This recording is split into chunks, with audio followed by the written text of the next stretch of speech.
نور الدین زنگی نو حضور نے ستیاں جا جگایا مصر چو، اور بھی بڑے حکمران سن، تو اس کی وجہ یہی تھی کہ نور الدین زنگی نے دارالحدیث بنائے تھے، بڑی بڑی عمارتیں تعمیر کرائی تھیں کہ یہاں بیٹھ کر شیخ الحدیث حضور کی حدیثیں سنائیں، رسول اللہ کے فرامین سنائیں، ان کو لاکھوں لاکھوں روپے مولویوں کو تنخواہیں دی، بڑے بڑے علماء کو، محدثین کو، کہا کہ آپ کا اور کوئی کام نہیں ہے، جو چاہے روغن بادام چاہیے، پستے چاہیے، بادام چاہیے، روٹی چاہیے، گھوڑے چاہیے، باغات چاہیے، آپ کو میں دوں گا، لیکن یہاں بیٹھ کر حضور کی حدیث پڑھاؤ۔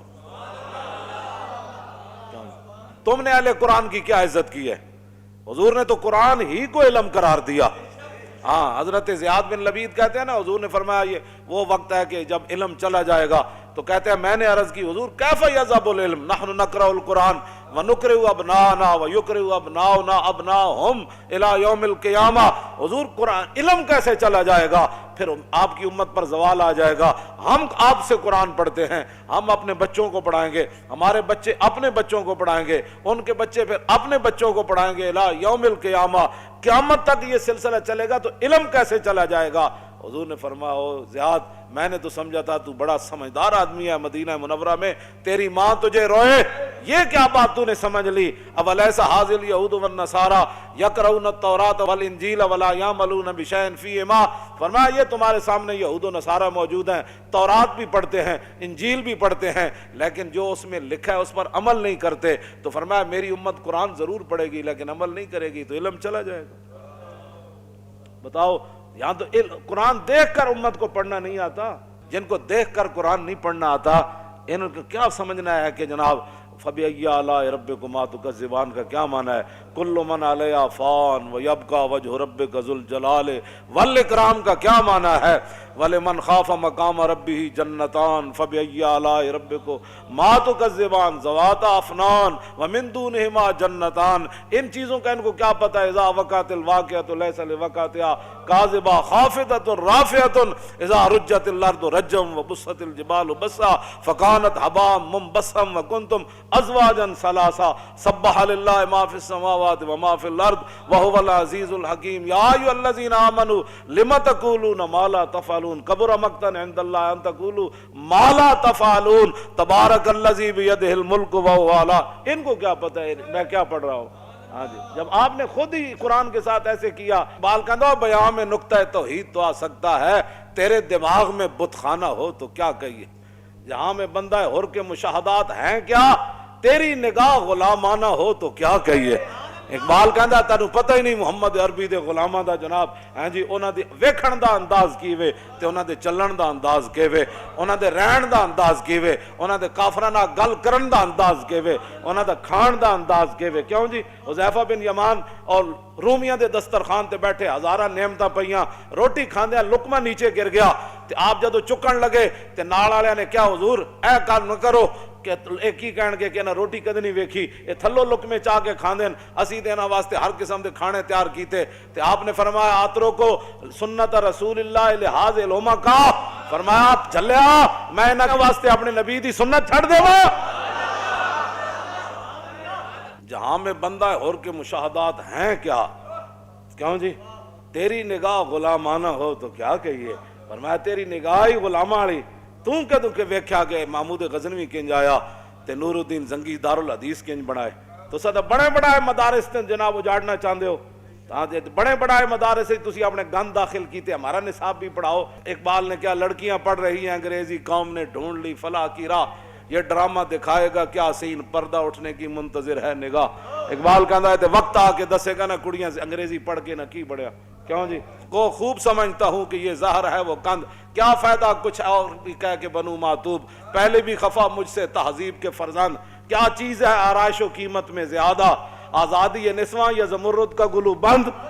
کہنا میں کہنا میرا پہلے بھی بڑے ناراض ہیں تہذیب دے فرزند، کہنے لگا میں انہاں دا ہور ہے نا میرے خلاف بک بک، یہ میرے خلاف لوگ نہیں کرتے بک بک، اقبال کہنا میرے خلاف بھی بک بک کر دیں، کیا فائدہ کچھ کہا کہ اور بھی بنوں معتوب، پہلے بھی خفا مجھ سے تہذیب کے فرزند۔ کہتا ہے تہذیب دے بندے پہلے بھی، لیکن یہ خوب سمجھتا ہوں کہ یہ زہر ہے وہ کند۔ ہاں کہتا ہے کڑیاں دے دوپٹے لا دینے تے جناب مٹک مٹک اقبال کہندا بہل ہے دختر این دل بریہا مسلمانہ نزیبت کافریہ. اقبال کہندا جدو مسلمانہ دی دھی دوپٹے لا کے مٹک مٹک کے کالجاں یونیورسٹیاں جاندی تے اقبال کہندا اوے مسلمانہ دی دھی تینوں یہ زیب ہی نہیں دیندی، اے کافراں دی اداواں تو کیویں اپنا لئیاں؟ مسلمانہ دیا دیاں جن کا آنچل نہ دیکھا ماہو میر نے اس ردائے نزاہت پہ لاکھوں سلام.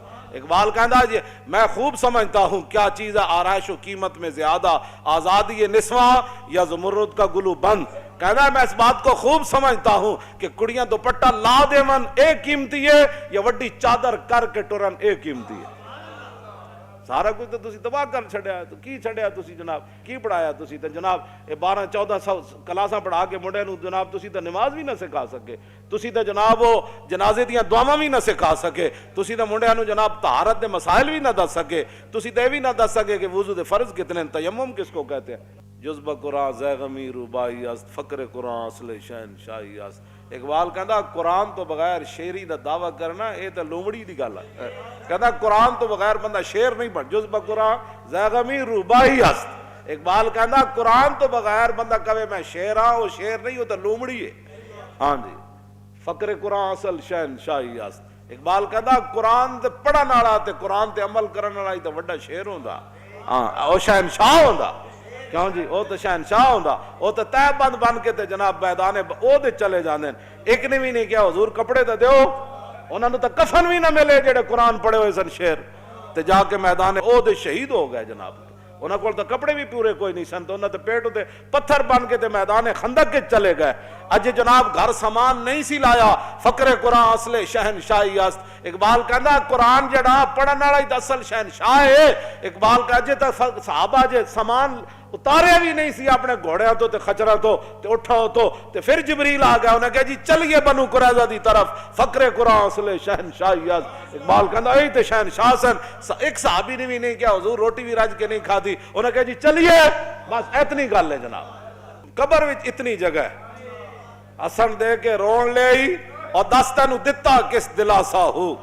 اسن دے کے رون لے اور دس تینوں دتا کس دلاسا ہو. بندے عمر بندے دی ایویں گزری جی میں پانی وچ پتاسا ہو. تے سوڑی سامی سٹ گتے سن تے پت نہ سگ سے پاسا ہو. تے صاحب تے تو لیکھا منگسی باہو رتی گھٹ نماشا ہو. ہاں جی، اس واسطے اتنی ساری لبنی جا وہ بھی قسمت والے نو لبنی، وہ بھی قسمت والے نے رکھنا ہے انہوں تھلے، ورنہ گور کون تے دھڑال کر کے سٹ دین. پھر قبر جنہ دی جیوے ہو اور قبر پھر انہاں دی جینی جنہ حضور نال وفا کی تھی. ہاں پھر رسول اللہ نال جنہ وفا کی تھی تے اسی تو انہوں او راہ لا رہے ہیں. نور الدین زنگی کی بنایا جی دارالحدیث. دوسرا انہاں مدرسے کھولے، بند نہیں کیتے، مدرسے کھولے تے دینی کتاباں چھاپ کے تے مفت تقسیم کیتیاں. چھاپ تے مراد لکھوا مطلب تسی کہو جی اس ویلے چھاپے خانے کتے ہوندے سن، اس ویلے بڑے بڑے شعر بیٹھ کے سونا سونا خط لکھتے سن. تیسری بات نور الدین زنگی نو ستیاں رسول اللہ نے جا کے جگایا، فرمایا اٹھائے میری ناموس کے لیے. کیوں جی ایویں کوئی نہیں کوئی کام کسے دا کردا، کوئی تعلق ہوئے تو کرنا. ہاں کوئی تعلق ہوئے تو کرنا، ایویں نہیں کردا جی فلانا نہیں کردا میں آکھا نہیں کردا تو روے اپنی قسمت نو.